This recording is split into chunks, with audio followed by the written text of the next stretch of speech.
ஒருத்தர் இப்படிதான் நல்ல கடவுள் பக்தர் அவர்.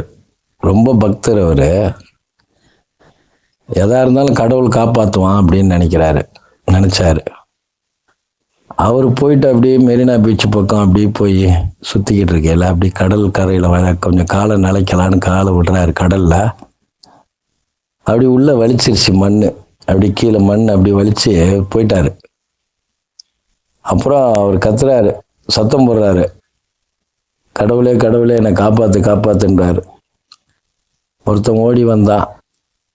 கையில் ஒரு பையன் கொம்பு வச்சிருந்து நீட்டினான். போடா, நான் காலமெல்லாம் கடவுளை கும்பிட்றேன், என்னை கடவுளை காப்பாற்றுவான் அப்படின்ட்டு ஒரு வாட்டை உள்ள மிங்கி எந்திரிச்சார். 2வது முறை இன்னும் ஒருத்தனும் வந்து ஒரு கையில் வச்சிருந்த கயிறை தூக்கி போட்டான். அந்த கயிறை பிடிச்சிக்கோங்க ஐயா அப்படின்னு. நான் ஏன் பிடிக்கணும், கடவுளை நான் காலமெல்லாம் வணங்குறேன், என்ன அந்த கடவுளை காப்பாற்றுவான்னு மறுபடியும் முங்கினா மேலே மறுபடியும் வந்தார்.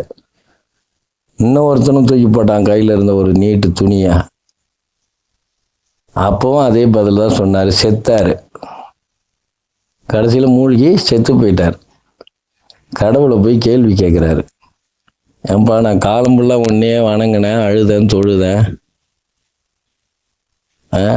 கோயிலாக போனேன், நீ இப்படி பண்ணிட்டியா, என்னைய என்னப்பா பண்ண, நான் என்னப்பா பண்ண உன்ன?